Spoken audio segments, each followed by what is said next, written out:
Hello बच्चों, आज हम लोग पढ़ेंगे हिंदी कक्षा 12 का थर्ड चैप्टर बात सीधी थी पर। बात सीधी थी पर कविता कुंवर नारायण जी द्वारा लिखी गई है। कवि का मानना है कि बात और भाषा स्वाभाविक रूप से जुड़े होते हैं, किंतु क्या होता है, कभी कभी भाषा को और अधिक अच्छा बनाने के चक्कर में या भाषा के मोह के में क्या हो जाता है, बात टेढ़ी हो जाती है। तो यहाँ पर कवि ने यही बताया है। बात सीधी थी पर एक बार भाषा के चक्कर में जरा टेढ़ी फंस गई। कवि कहते हैं कि वो अपने मन के भाव को अव्यक्त करने के लिए बात कह रहे हैं, लेकिन बात कैसी थी कि बात जो कहना चाहा वो बात तो बहुत साधारण थी, लेकिन सही भाषा के प्रयोग के चक्कर में बात क्या हो गई, उलझती चली गई, जरा टेढ़ी फंस गई, टेढ़ी मतलब उलझ गई, बात उलझती चली गई। कवि का मानना है कि सही भाषा के चक्कर में बहुत सारे बदलाव किए गए, जैसे क्या है, उसे पाने की कोशिश में भाषा को उल्टा पलटा तोड़ा मरोड़ा। तो उसको सही करने के चक्कर में, सही बात कहने के चक्कर में भाषा में बहुत बदलाव किए कवि ने, और क्या, भाषा को तोड़ा मरोड़ा गया, लेकिन वो अपने मन के भाव को ठीक ढंग से अव्यक्त नहीं कर पाया।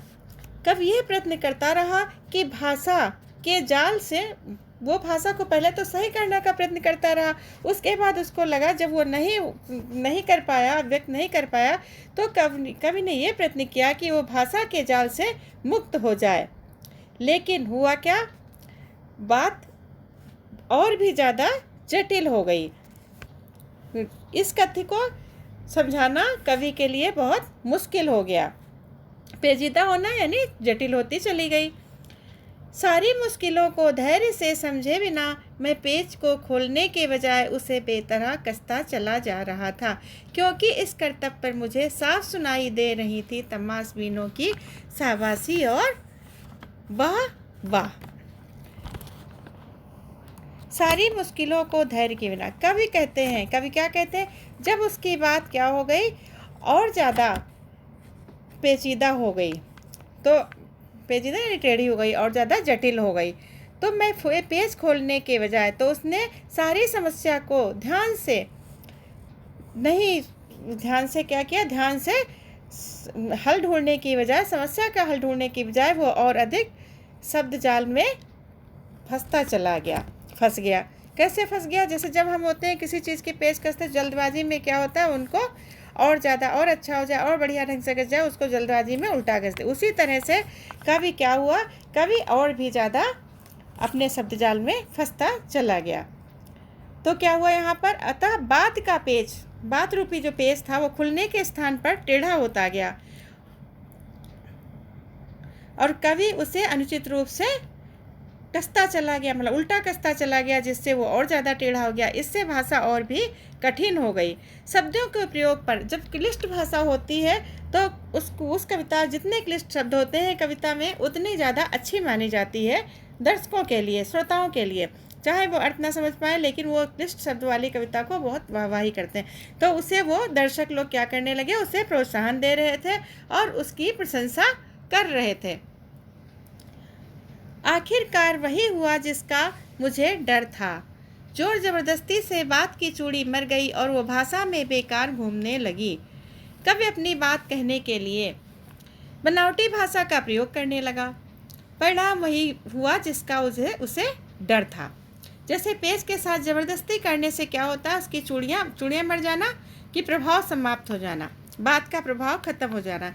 तो क्या हुआ, ज़्यादा जोर जबरदस्ती करने के से चूड़ियाँ समाप्त, जिस प्रकार से पेज की चूड़ियाँ समाप्त हो जाती हैं, उसी प्रकार शब्दों के जाल में उलझकर कवि की बात का प्रभाव नष्ट हो गया, और वो बात कैसी हो गई, बनावटीपन में खो गई।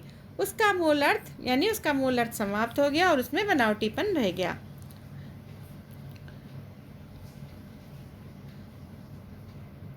और वह भाषा में बेकार घूमने लगी, और क्या हो गया, वो उसका बनावटीपन, उसका मूल अर्थ समाप्त हो गया और वो उसमें बनावटीपन में वो खो गई। हार कर मैंने कील की तरह उसी जगह ठोक दिया। अंत में कवि अपनी बात को स्पष्ट नहीं कर सका तो क्या किया उसने, तो उसने अपनी बात को वहीं छोड़ दिया। जैसे पेच की चूड़ी समाप्त हो जाने पर उसे किसी तरह से ठोक कर लगा दिया जाता है, उसी प्रकार से कवि ने अपनी बात को स्पष्ट नहीं कवि कर पाया और उसको अपनी बात को वहीं पर छोड़ दिया। ऐसी स्थिति में क्या हुआ, कवि की जो बाहरी अभिव्यक्ति थी ऊपर से ठीक ठाक पर अंदर से ना तो उसमें कसाव था ना ताकत। ऐसी स्थिति में कवि की अभिव्यक्ति बाहरी तौर पर तो कविता जैसी लग रही थी, परंतु उसमें भावों की गहराई नहीं थी, शब्दों की ताकत भी नहीं थी। ना तो उसमें कसाव था, कसाव में गहराई नहीं थी, भावों की गहराई नहीं थी अंदर से, और ना ही उसमें शब्दों की ताकत थी। कविता कैसी हो गई, प्रभावहीन हो गई। जब उसमें सब भावों की गहराई ही नहीं होगी और ना बहुत अच्छे शब्दों की ताकत, तो क्या होगा, कविता कैसी हो जाती है, प्रभावहीन हो जाती। तो कवि की कविता कैसी हो गई, प्रभावहीन हो गई। जब कवि अपनी बात स्पष्ट नहीं कर पाया, कवि ने बहुत कोशिश की अपनी बात स्पष्ट करने की, लेकिन वो अपनी बात स्पष्ट नहीं कर पाया। तो क्या हुआ, बात ने जो एक शरारती बच्चे की तरह मुझसे खेल रही थी, तो बात यानी जो क्या हुआ, शब्द जो जिनसे कवि जिन शब्दों को कविता में इधर उधर उठाकर इधर उधर खेल की तरह इधर उधर लगा रहा था, उन शब्द कवि से क्या कहने लगे, कवि से कह रहे हैं कि आप क्या कर रहे हो, व्यर्थ में पसीना बहा रहे हो, मुझे पसीना पोंछते। जब देखा कवि जो है बहुत परेशान हो रहा है, तो बात ने क्या कहा, शब्द बच्चे रूपी, नटखट बच्चे रूपी बात ने उससे पूछा, क्या पूछा कि उसे सुविधाजनक व स्वाभाविक भाषा का प्रयोग करना नहीं आता है क्या, स्वाभाविक ढंग से भाषा का प्रयोग करना नहीं आता है। कवि से पूछा कि जब कवि बहुत परेशान दिखने लगा बात को, तो बात रूपी, नटखट बच्चे रूपी बात ने उससे पूछा, क्या कहा कि क्या उसे सुविधाजनक व स्वाभाविक ढंग से भाषा का प्रयोग करना नहीं आता है, अर्थात तुम्हारी बात स्पष्ट नहीं हो पाई है, सहूलियत से बरतना कभी नहीं सीखा, यानी सहज ढंग से तुमने प्रयोग करना, शब्दों का प्रयोग करना नहीं सीखा है, सहूलियत में सहज ढंग से।